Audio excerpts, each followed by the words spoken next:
రామాయ రామభద్రాయ రామచంద్రాయ వేధసే రఘునాథాయ నాథాయ సీతాయాః పతయే నమః. కూజంతం రామ రామేతి మధురం మధురాక్షరం ఆరుహ్య కవితాశాఖాం వందే వాల్మీకికోకిలం వందే వాల్మీకికోకిలం. హనుమత్ సీతా లక్ష్మణ భరత శత్రుఘ్న సమేత శ్రీరామచంద్ర పరబ్రహ్మణే నమో నమః. శ్రీరామచంద్ర పరబ్రహ్మణే నమో నమః. వాల్మీకి మహర్షి యొక్క ఆశ్రమం తమసా అనే నదీ తీరాన ఉండేది. ఆయన గొప్ప మహర్షి, తపస్సంపన్నుడు. ఆయనకు ఎంతోమంది శిష్యులుండేవారు. అందులో ముఖ్యుడు భరద్వాజుడు. గురువుగారంటే భరద్వాజుడికి ఎంతో ప్రేమ. ఆయన్ని విడిచి ఒక్క క్షణం కూడా ఉండేవాడు కాదు. వాల్మీకి కూడా భరద్వాజుని పుత్రవాత్సల్యంతో చూసేవాడు. గురువుగారి ఆంతర్యాన్ని తెలుసుకొని సంచరించేవాడు భరద్వాజుడు. వాల్మీకి కూడా శిష్యుని అభిమతాన్ని గుర్తించి విజ్ఞాన విద్యాబోధ చేస్తూ ఉండేవాడు. గురు శిష్యుల అనుబంధం మధురాతి మధురంగా ఉండేది. ఆశ్రమ ఆచారాలు కట్టుబాట్లు చాలా కఠినంగా ఉండేవి. ఆ విధంగానే శిష్యకోటి నడుచుకునేవారు. సూర్యోదయానికి ముందే నిద్రలేవడం, కాలకృత్యాలు తీర్చుకొని కొంతసేపు తపోనిష్టలో గడిపి తరువాత వేదాంత పాఠం, ఆ తరువాత దొరికిన కందమూలాలు తిని ఆకలి తీర్చుకోవడం, మళ్ళా శాస్త్రాధ్యయనం చేయడం, ఆశ్రమ పరిశుభ్రత, సాయం సంధ్యావిధి, రాత్రుల యందు శాస్త్రాధ్యయనం, ఇవన్నీ ఆశ్రమాల్లో జరిగే నిత్యకృత్యాలు. ప్రతినిత్యము ఈ పఠనా విధానంలో ఏ లోపం వచ్చేది కాదు. ఎలాంటి విఘ్నాలు కలిగేవి కాదు. ఇది వారి దినచర్య. ఒకరోజు వాల్మీకి భరద్వాజుని వెంట తీసుకుని అడవిలో నడిచి వెళుతున్నాడు. కొంత దూరంలో ఒక చెట్టుపైన క్రౌంచ పక్షుల జంట ప్రేమగా సరసాలాడుకుంటున్నాయి. ఆ పక్షుల జంట అన్యోన్య దాంపత్యం, మాలిన్యం లేని ప్రేమ జంట చూడముచ్చటగా ఉన్నాయి. అవి ఆనందంతో మధురంగా పాట పాడుకుంటున్నాయి. ఎంతో ప్రేమతో ఉన్న ఆ జంటను చూస్తూ ముగ్ధుడై వాటినే చూస్తూ నిలబడిపోయాడు. ఆ సమయంలో ఒక కిరాతకుడు అటుగా వచ్చి జంట పక్షులలో ఒకదానికి గురి చూసి బాణం వదిలాడు. మగపక్షి బాణం దెబ్బకు గిలగిలా తన్నుకొని ప్రాణాలు విడిచింది. ఆడపక్షి విలవిలలాడి కన్నీరు మున్నీరుగా ఏడిచింది. ఆ శోకానికి అంతే లేదు. ఆ దృశ్యాన్ని చూసిన వాల్మీకి మహర్షి హృదయం ద్రవించింది. ఆయన కంట నీరు స్రవించింది. విషాదంతో నోటమాట కవితయై ఒక శ్లోకంగా ఆవిర్భవించింది. మహర్షి నోట వెంట ఈ మాటలు వెలువడిన వెంటనే బోయవాడు మరణించాడు. తన మాటలే శరాలుగా మారి బోయవాడికి తగిలినాయి.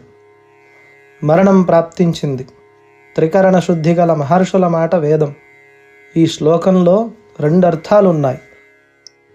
ఒకటి సామాన్యంగా గోచరించేటువంటి సామాన్యార్థం, మరొకటి పరమార్థం. సామాన్యార్థం ఏమిటంటే, ఓ కిరాతకుడా, మన్మథ క్రీడా పారవశ్యంతో ఉన్న క్రౌంచ పక్షుల జంటలో ఒకదానిని చంపావు కనుక నీవు మరణిస్తావు అన్నాడు. ఇది సామాన్యార్థం.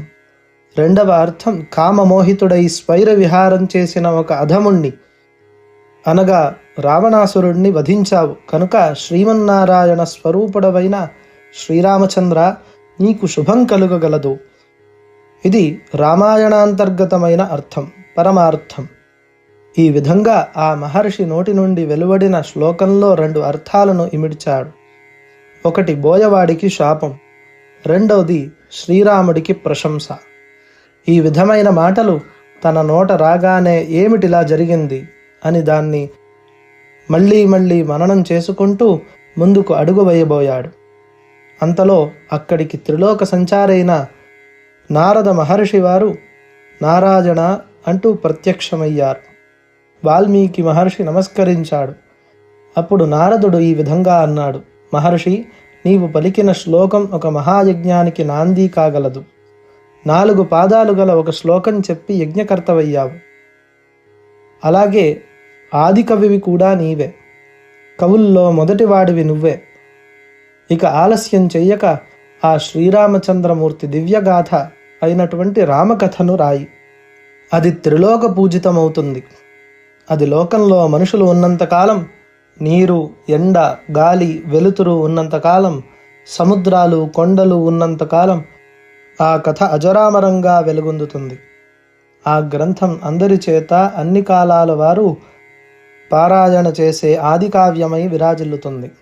శ్రీరాముడు ఆదర్శ పురుషునిగా రూపుదిద్దుకున్న ధర్మమూర్తి, సదాచార సంపన్నుడు, మహాపరాక్రమశాలి, ధీరుడు, వీరుడు, అనుగ్రహదక్షుడు, సత్యవచనశీలి, ఏకపత్నీ వ్రతుడు, నియమనిష్ఠాగరిష్ఠుడు, తండ్రి మాట జవదాటని, ఆడిన మాట తప్పని ధర్మశీలుడు, రావణాది దుష్ట రాక్షస గణాలను వధించి ధర్మపాలన చేసిన ధర్మాత్ముడు, 3 లోకాలకు సుఖశాంతులు ప్రసాదించిన అవతారమూర్తి, ఆజనే శ్రీ మహావిష్ణువు. అలాంటి మహనీయుని దివ్య చరిత్ర రాసి మహాతపస్వివికా అని నారదుడు అంతర్ధానమయ్యాడు. నారద మహర్షి మాటలు వాల్మీకిని కొంత ఆలోచింపజేశాయి. శ్రీరామ కథను మననం చేసుకుంటూ భరద్వాజునితో ముచ్చటిస్తూ ఆశ్రమం చేరాడు. ఆశ్రమం ముందు లోకకర్త అయిన బ్రహ్మదేవుడు ప్రత్యక్షమయ్యాడు. బ్రహ్మను చూసిన వాల్మీకి ఆయనకి నమస్కరించి, దేవాదిదేవా, నీ సాక్షాత్కారం వల్ల మా జీవితాలు ధన్యమైనాయి దేవా అన్నాడు వాల్మీకి. అప్పుడు చతుర్ముఖ బ్రహ్మ, మహర్షి, నీ జీవితమంతా ధన్యతను పొందే మహాకార్యం నీపై ఉన్నది.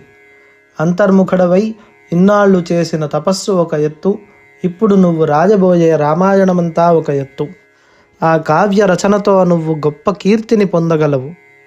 నారదుడు చెప్పినట్లు శ్రీరామకథను నీవు కావ్యంగా రాయగల సమర్థుడివి. ఈ గ్రంథ రచనతో నువ్వు దేవ, పితృ, మనుష్య రుణాలను తీర్చుకొన్నవాడువవుతావు. ఎందువలన అంటే శ్రీరాముడు సాక్షాత్తు శ్రీమన్నారాయణుడు, అవతార పురుషుడు. ఆయన చరిత్ర కథగా రాజడం దేవరుణ విముక్తికి మార్గం. కావ్య రచనతో నువ్వు అర్జించే కీర్తి వల్ల పితృరుణం తీరుతుంది.